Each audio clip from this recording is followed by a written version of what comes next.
I'm Isaac Bouchard, and in this segment of the Car Buying Tips Guide, I'm going to show you how to appraise a used vehicle you're looking to buy. This is how I appraise a used car, and this is how you should do it too. Let's get started. First, I'm going to look the car over, generally speaking, for any obvious signs of damage. There's nothing obvious, so now I'm going to look at each panel in particular for indicators of previous damage or paintwork. Let's talk about Carfax and Autocheck for a moment. These reports tell you about the previous history of the car. The Carfax will cost you about $30 a piece. Autocheck will let you pull multiples for a single fee. The problem with them is they're not 100% accurate.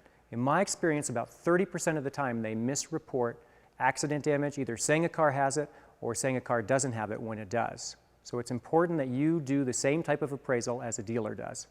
The first thing I'm looking for are obvious signs of paintwork, like overspray on the trim. And here's a little bit right here, right in there. Next, I'm going to open everything that'll open and look for signs of tape lines and masking marks. And here are some right here. This shows you where the painters laid the tape when they were painting the outside of the body. I'm going to feel every seam I can on every panel. And it's pretty obvious to me that this panel wasn't painted. It's very, very smooth, just as it should be, whereas this panel on this car has been painted. It's got a rough edge on it. I'm also looking for any dust in the paint, and here I find some. Inside the trunk jam here are some more obvious signs of the paintwork. Some more dust, and even some sanding marks. Now this is a dead giveaway. These are from when they were sanding underneath to level the primer out and to prep it for painting. And since they didn't do a good job, even after they painted and clear coated it, you can see the marks from the sander. I'm also looking for color changes from panel to panel. The trunk, which hasn't been painted, has a different tint to it than this fender that has. The other thing I note while I'm there is a fisheye. A fisheye is where a piece of grit or dust was that they wet sanded out of the paint. Sometimes you won't have to look that hard. There'll be obvious giveaways like this giant run under a door handle here. I've even found some paint chipping off the car, right where the fender meets the door here. Next, I'm going to put my head next to each panel and move it slowly back and forth. What I'm looking for is what the texture of the paint is like. This is called orange peel. All paint has a little bit of orange peel unless it's a show car. But factory orange peel is very consistent. If the car's been painted, it won't match the look of factory peel. What you'll have is waves in the paint that you'll only see when you're moving your head back and forth, or it'll be super smooth, meaning that they've wet sanded the heck out of it to try to get rid of the orange peel. One other giveaway of paintwork or bodywork are misaligned panel gaps. These type of gaps should be perfectly consistent, especially on newer cars. Finally, I'm going to look underneath the front and rear bumpers for any overspray on the exhaust system or maybe on the radiator. And while I was looking for paintwork, I was also counting the number of door dings and looking for any other scratches, big scratches that need to be touched in later. Next, I'm going to look at the car's wheels and tires.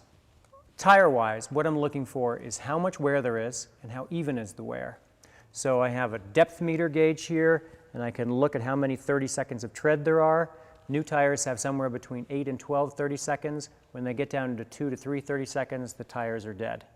Beyond that, I'm also looking at the back edges to see if there's any feathering. That comes usually from alignment problems. When you're driving the car, you'll hear it as kind of a wah, wah, wah noise as you're going down the road. And this is curb rash. It comes from scraping the wheel against a curb in the city typically. On a plastic hubcap like this, you might just replace it. If the rim is alloy like this one, you'll find specialists who can recondition it to like new condition for between $85 and $100.